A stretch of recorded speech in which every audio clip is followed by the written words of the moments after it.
Hello and welcome to this video. Now we're going to talk about bow starters. Now, a league starter, in my opinion, should give you the ability to go to endgame and then from that league starter be able to branch to many different avenues. Now, these league starters, there's three, but technically there's five, and we'll go into that in a minute. But pretty much you can play all these league starters just by changing the damage source on bow, quiver, and the rest of your gear, and still have the same amount of success. Now we'll go back up. First one we'll talk about is Ice Shot of Penetration. It's a transfigured gem. It goes over the gem specifics here, but we'll get into the actual links and everything. So, Ice Shot of Penetration, LE damage with attacks, inspiration to bring down the mana cost. If the mana cost isn't a big deal to you, then you can also add crit damage instead of taking something out. This is normal Ice Shot here. So early on, Ice Shot, added cold, LE damage with attacks and inspiration. Obviously, same diff. If mana's not an issue for you, you can add something else in. But you start with Ice Shot, you get Transfigured Gem from Labyrinth, and then, or trade if you want to play trade and buy it, and then obviously switch over and go from there. Now, the ascendancies we're going to go are Gathering Winds, Far Shot, Focal Point, and Wind Ward. Now, you can swap out Wind Ward for another one if you wish, but early on, Wind Ward will give you extra defense. So, starting point, obviously defense, you want to build up your defense, and then once you get to a certain point, you can then switch to more DPS. The auras, this is obviously mana permitting, Hatred and Herald Device, and a low level precision. Maybe max of like 5, level 5.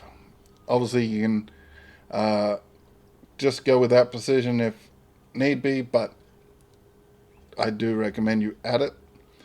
Sniper's Mark, now with the mastery on the tree, marked enemies that you kill, transfer it on death,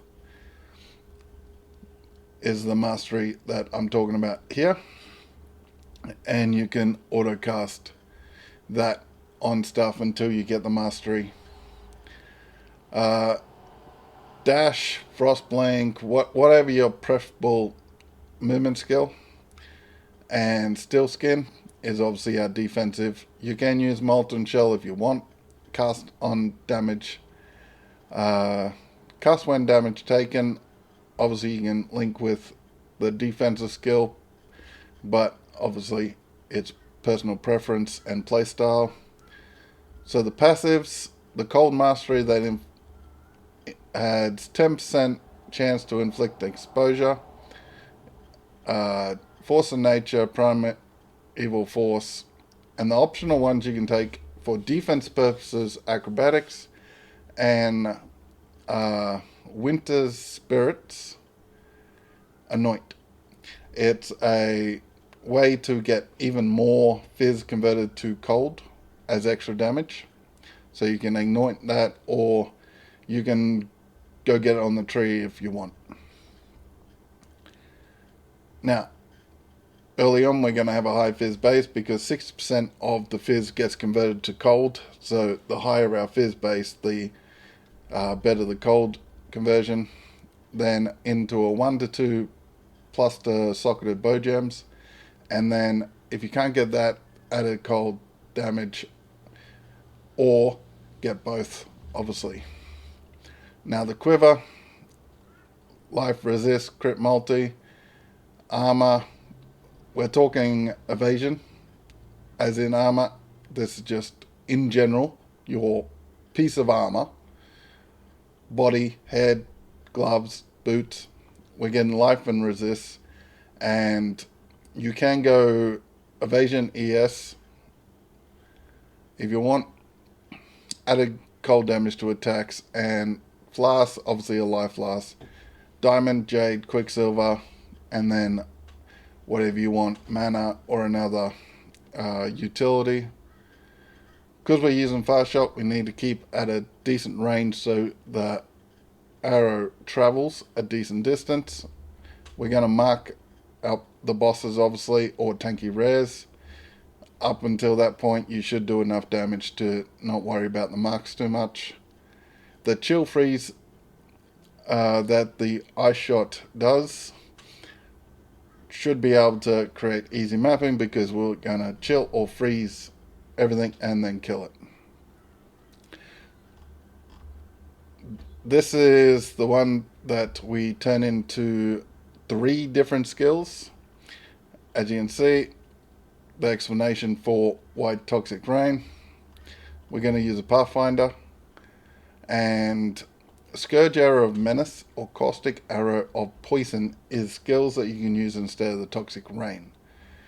The only difference is that these are transfigured gems and you need to go get them. Other than that, you can just swap them in. Now ideally we get void manipulation, efficiency, Vectix, that one, Mirage Archer, vicious projectiles, faster attacks. You can obviously drop those too if you don't have a 5 link, or you only have a 5 link, but you can drop both of them if you only got a 4 link. The Ascendancies, Nature's Reprisal, Master Tox, that one, Nature's Boon, and Nature's Adrenaline. This will keep our flasks up. It will keep our flasks giving us bonuses for DPS and defense, and then they'll increase our ability to clear and all that. So it's a flask based build, so in the sense that we constantly keep up the flask, we use the flask, do more damage with it.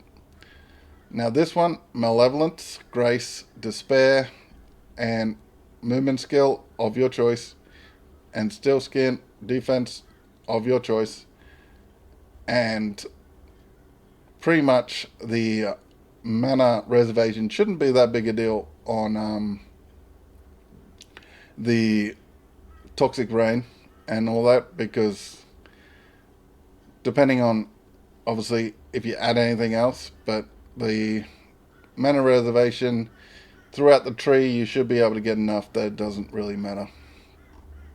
But obviously you need the Despair, in my opinion. Curses, very effective. Grace, you can keep that for endgame if you want. So once you get some gear with mana reservation and the tree, then you can add in a Grace or turn it on off depending on what content you're up against. The passive priorities, again, we're trying to get plus level to socket of gems. This time obviously chaos damage. Same sort of deal with the flasks. The idea of this and the other 2 skills I said is that we're trying to create enough overlap that whatever is near what we attack gets in the dot and dies. So poison is chaos. We increase that amount of damage, we increase the amount of overlap of the pods, and we do a bunch of damage in bursts. And the rest of the time we're staying out of trouble and not getting hit. The last one I'll speak about is Lightning Arrow Deadeye. Now we can go 2 ways with this. We can go purely crit, or we can go the added projectile damage stuff into crit. Until we get lightning arrow, one way we can go is rain of arrows into added lightning damage and onslaught. Then once we get the lightning arrow, we start adding more lightning based stuff. Inspiration, obviously, same thing. Mana sustain, greater multiple projectiles works very well early on.